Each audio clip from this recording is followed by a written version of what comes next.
Hello students, welcome to the class. जैसे कि आप जानते हैं, हमने लास्ट लेक्चर में डिस्कस किया था what are the properties of determinants. हमने 6 प्रॉपर्टीज देखी थी और कुछ क्वेश्चंस देखे थे जिनकी हेल्प से हमने प्रॉपर्टीज की हेल्प से क्वेश्चंस को सॉल्व किया था।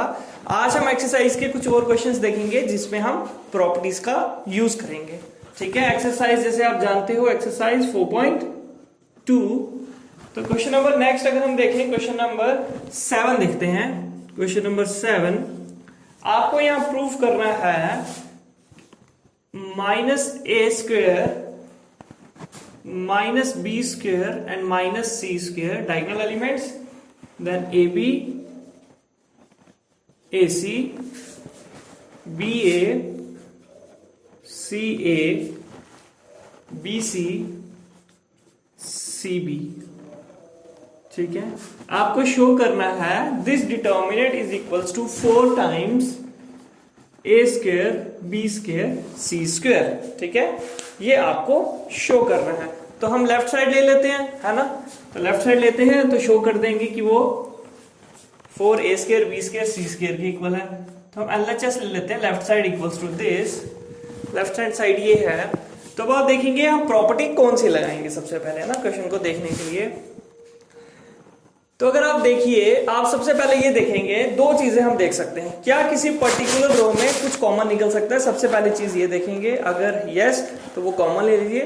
दूसरी चीज ये होती है कि अगर हम किन्हीं 2 रोज या 3 रोज को ऐड करें, सपोज अगर इन 3 रोज को ऐड करें तो यहां पे जो बनेगा और यहां जो बनेगा वो यहां बनेगा, क्या वो सेम नंबर बन पाया?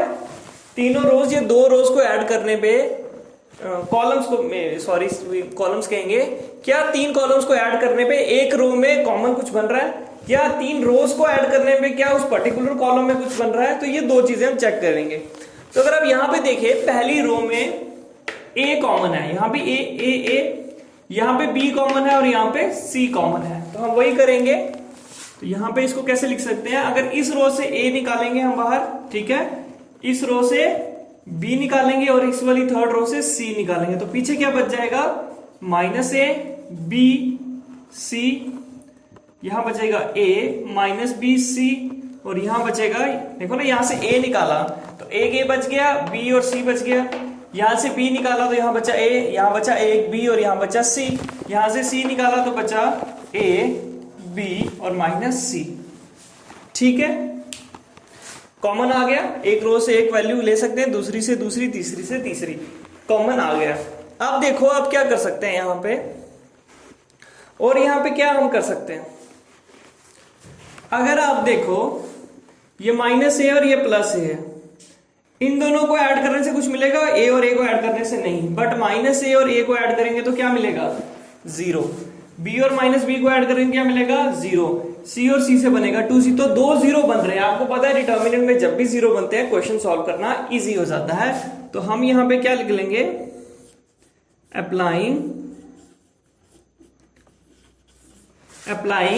ये है रो 1। तो रो 1 में क्या कर रहे हैं?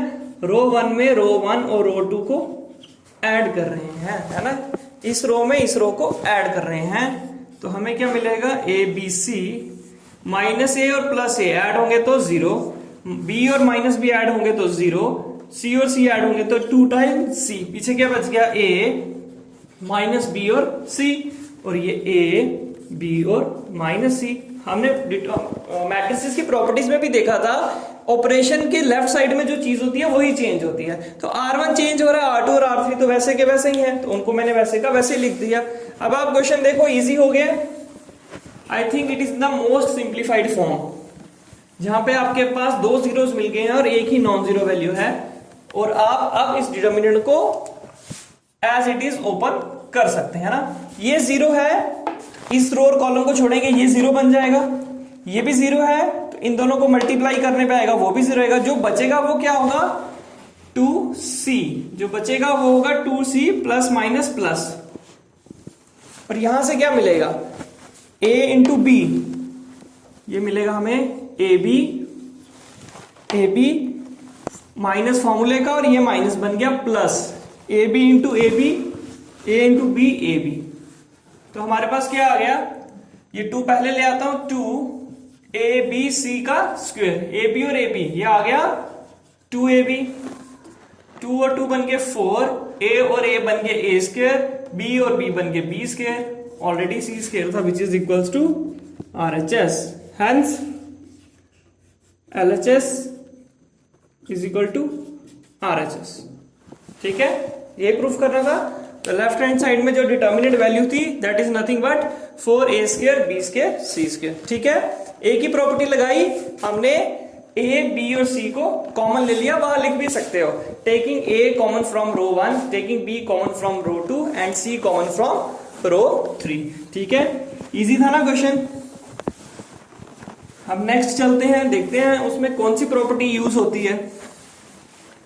क्वेश्चन नंबर 8 का फर्स्ट पार्ट देखिए, 8 का फर्स्ट पार्ट, यहां क्या दिया है 1 1 1 1 1 1 A B C, then A square B square C square. ये शो करना है this is equals to A minus B minus C minus A plus B plus C, इसके बराबर शो करना है। ठीक है, तो हम लेफ्ट साइड ले लेते हैं और RHS की तरफ प्रोसीड करेंगे निकालते हुए। अब यहां पे देखिए, क्या यहां पे कुछ कॉमन है? यहां पे कुछ कॉमन है? नहीं, ए कॉमन है, यहां नहीं है, तो किसी एक रो में कुछ भी कॉलम में कॉमन नहीं है, वैसे किसी रो में कुछ कॉमन नहीं है। ऐड करें, यहां बनेगा A plus 1 B plus 1 C plus 1, तब भी कुछ कॉमन नहीं आ सकता। बट आप देखिए यहां पे ऑलरेडी 1 1 1 दिया हुआ है, तो जब 1 1 दिया है, क्या इन 1 को 0 बना सकते हैं? बिल्कुल, इस 1 को इससे माइनस करेंगे तो 0, इस 1 को इससे माइनस करेंगे तो 0। तो सबसे पहले हम वही कर लेते हैं, अप्लाइंग 1 1 है, इसका मतलब क्वेश्चन ऑलरेडी सिंप्लीफाइड फॉर्म में, उस केस में आपको यही यूज करना है। This is C1, this is C2, this is C3। तो C2 में क्या चेंजिंग कर देते हैं, C2 में से C1 को माइनस कर देते हैं, एंड यहां पे एक चीज और सीखने वाली है, C3 को C1 में से माइनस कर लेते हैं। अच्छा, ये तो ठीक है, C2 में से C1 को माइनस किया तो 1 - 1 0। अब मैं लिख रहा हूं C3 को C1 में से माइनस किया 1 - 1 0। बट आप ये भी कह सकते हो कि C3 को C2 से माइनस करेंगे, अगर यहां पे ये लिख दूं C3 को C2 माइनस C1, तो तब क्या फर्क पड़ेगा, 0 तो तब भी बनेगा, है ना। बट आपने ये ध्यान रखना है कि एक पर्टिकुलर टाइम पे जिस एंट्री को आप चेंज कर रहे हो, C2 को चेंज कर रहे हो ना, तो वो जो C2 है वो उसी एट ए टाइम दूसरे ऑपरेशन में यूज नहीं हो सकती। वो क्यों नहीं यूज हो सकती? क्योंकि अगर आपने जब ये काम कर दिया तो C2 यहां पे क्या बन गया, 0, है ना, C2 बन गया होगा 0। और जब आप C3 में क्या चेंजिंग करोगे, C3 में C2 को माइनस करोगे तो 1 में से अब 0 माइनस होगा, ना कि 1 में से 1 माइनस होगा, क्योंकि C2 ऑलरेडी ये काम करने से पहले 0 बन चुका है। ठीक है, तो इसलिए 1 - 0 1 होगा, और C3 - C2 करने पे ये 0 नहीं बनेगा। इसलिए यहां पे एक ही ऑप्शन है कि हमें C3 को में से जो निकालना है वो C1 को ही निकालना है। जो पर्टिकुलर ऑपरेशन में चेंजिंग हो रही है जिस कॉलम में, उस कॉलम को साथ ही में किसी और ऑपरेशन में यूज नहीं कर सकते, ऐसा करने पे क्वेश्चन गलत हो जाएगा। ठीक है, तो अब हमने ये कर दिया, तो हमें क्या मिला, this is equals to C2 और C3 चेंज हो रहा है ना, तो C1 में तो चेंजिंग नहीं है, उसको वैसे लिख दो। C2 में चेंजिंग हो रही है C1 से माइनस, 1 - 1 0, B में से A गया B minus A, B square में से A स्क्वायर गया तो बचा B square minus A square. ठीक है, 1 - 1 0, C माइनस A, और ये C square minus A square. ठीक है, क्लियर है? आगे चले, आप वीडियो पॉज करके नोट कर लीजिए, हम आगे इसको कैलकुलेट करते हैं फर्दर। देखो अब 2 जीरोस मिल चुके हैं आपको, 2 जीरोस मिल चुके हैं, तो एक 1 है, उसके साथ में डिटर्मिनेंट को ओपन कर लेते हैं। तो 1 पीछे क्या मिलेगा, ये रो कॉलम छोड़ दो, ये इससे मल्टीप्लाई होगा, तो B माइनस A किससे मल्टीप्लाई होगा, B माइनस A मल्टीप्लाई होगा C square minus A square से, बीच में आएगा फॉर्मूले का minus, then B square minus A square, B square minus A square किससे मल्टीप्लाई होगा, C माइनस A से। ठीक है, यही है। आप तो सिंपल अलजेब्रिक जो है वो कैलकुलेशन करनी है। b माइनस ए में तो कोई चेंजिंग कर नहीं सकते। This is A square minus B square, तो क्या हो जाता है a plus B into A minus B, तो c plus A into C minus A, यही बचेगा। वैसे ही A square minus B square, तो पहले दोनों को प्लस कर दो फिर दोनों को माइनस कर दो, है ना, इसकी जगह ये आ गया, तो c माइनस ए को वैसे का वैसे लिखेंगे। अब देखो कुछ कॉमन आ रहा है, 1 को तो छोड़ सकते हैं ना, मल्टीप्लीकेशन में है, यहां भी b माइनस ए है, यहां भी b माइनस ए है, तो b माइनस ए आ गया कॉमन। कुछ और कॉमन है, c plus A, c minus A, c minus ए भी कॉमन है, c माइनस ए भी, तो c माइनस ए भी कॉमन है, तो हमारे पास आ गया c माइनस ए भी कॉमन। यहां पे क्या बच गया, c प्लस ए, यहां बचा c प्लस ए माइनस, यहां पे क्या बचा b प्लस ए, ठीक है। आगे चले, इसको रब कर दें,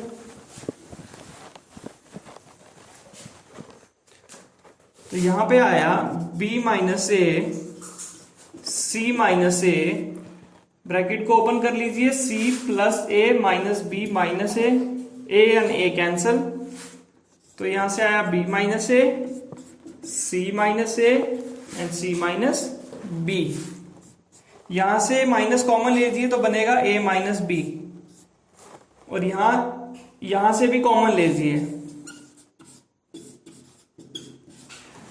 b माइनस ए को a माइनस बी लिख सकते हैं, माइनस कॉमन आएगा।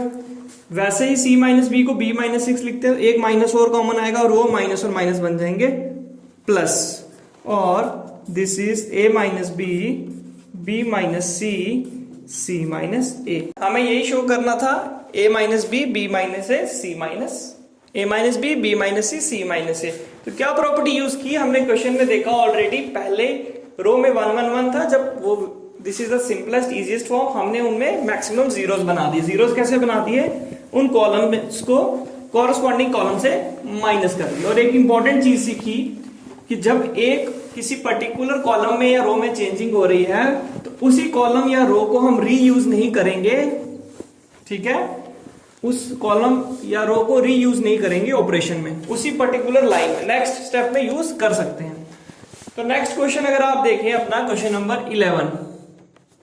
11 का फर्स्ट पार्ट देखिए, तो हमें दिया हुआ है a minus B minus C, b minus C minus A, then c minus A minus B, ठीक है, ये दिया हुआ है 2a 2a 2b 2b 2c 2c। हमें शो करना है कि this expression is equals to a plus B plus C का होल स्क्वायर, ठीक है, ये हमें शो करना है, a plus B plus C का होल स्क्वायर। तो हम LHS शुरू करते हैं, LHS ले लेते हैं, तो let this is be LHS।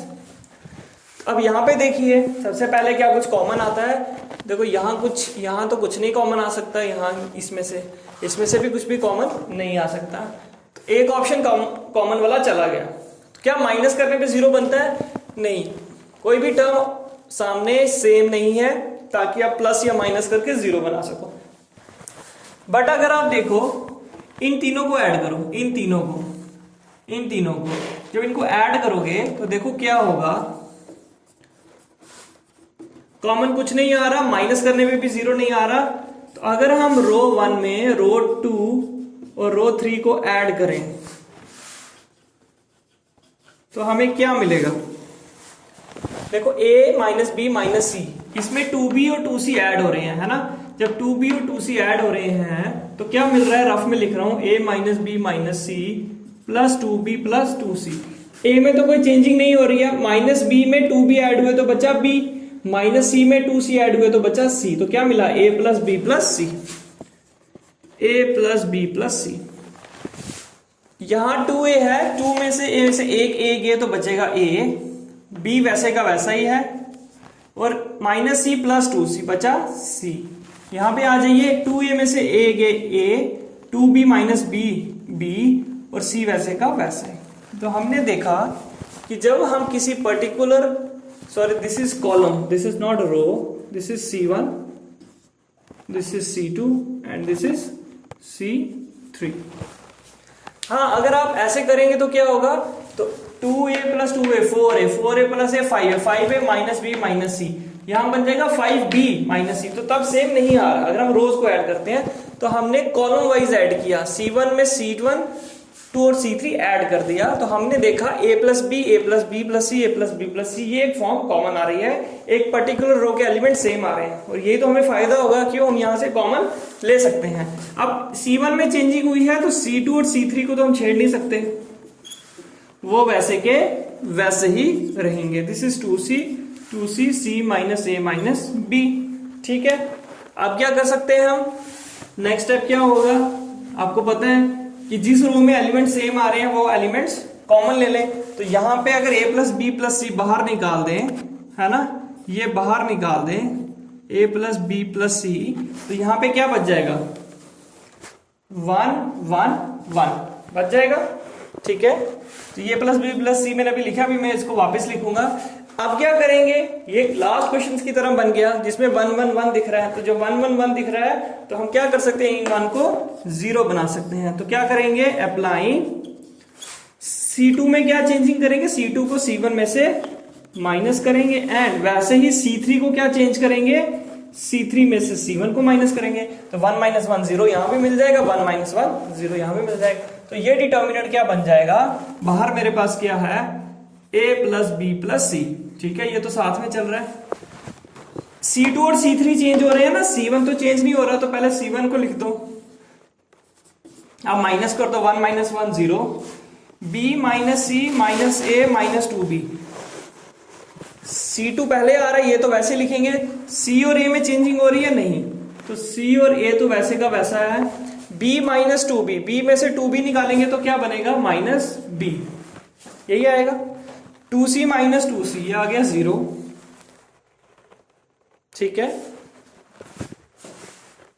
This was 2c। ठीक है, अब C3 माइनस C1, तो 1 minus 1 0, then this 2b minus 2b, this is also 0, and finally this minus this. तो c चेंज होगा ना, a और b तो वैसे रहेंगे, माइनस a माइनस b, तो c में से 2c के तो बच्चा माइनस c। ये कैलकुलेशन आप रफ में भी कर सकते हो। तो आइए अब क्या होगा, बिल्कुल सिंप्लीफाइड फॉर्म में आ गया, मैक्सिमम जीरोस मिल गए। जब डिटर्मिनेंट्स में 0 मिल जाए तो वो तो मजा आ जाता है, निकालने में इजी हो जाता है क्वेश्चन। तो a प्लस बी प्लस सी, एक ही 1 दिख रहा है, ये तो भूल जाओ, तो 1 के साथ जो पर्टिकुलर 2x2 डिटर्मिनेंट है मल्टीप्लाई कर लो। तो यहां पे आ रहा है minus B minus C minus ए, बीच में माइनस, सॉरी ये दोनों मल्टीप्लाई होंगे, minus A minus B minus सी, फॉर्मूले का माइनस, 0 इंटू 0 0, बस यही तो बच गया, a प्लस बी प्लस सी। अब यहां माइनस कॉमन ले लूं सबसे, तो क्या बचेगा, a plus B plus C, A B C. Then यहां भी माइनस कॉमन ले लूं, यहां भी अगर माइनस कॉमन ले लूं तो बचेगा a प्लस बी प्लस सी। अब कुछ बच्चे क्या करते हैं, यहां माइनस कॉमन लेते हैं, इसको ऐसे लिख देते हैं। जब आप ऐसे लिख देते हो तो ये क्या बन गया, ये बन गया कुछ इस फॉर्म का, -2 है ना, ये एक नंबर है और ये दूसरा नंबर, ये भी 2 है, ये भी 2 है सपोज, तो -2 ये तो -4 होता है। हमने तो माइनस कॉमन लिया था, बट ये दोनों यहाँ पे मल्टीप्लीकेशन में थे, बट यहाँ पे ये क्या आ गए, यहाँ तो सब्ट्रैक्शन में आ गए, ऑपरेशन चेंज कर दिया। तो जब भी आपको माइनस कॉमन लेना है तो कैसे लिखना है, पहले ये देखिए। अब यहां से माइनस कॉमन लिया तो ठीक है, a प्लस बी प्लस सी आपने माइनस कॉमन ले लिया, बट आपने देखना है पीछे चल रही थी मल्टीप्लीकेशन, इन दोनों को मल्टीप्लाई करना है तो वो कैसे करना पड़ेगा, you have to use brackets. जो ब्रैकेट्स हैं वो आपको मल्टीप्लीकेशन ऑपरेशन लिखने में हेल्प करते हैं। अब ये पता चल जाएगा कि ये दोनों आपस में हो रहे हैं मल्टीप्लाई।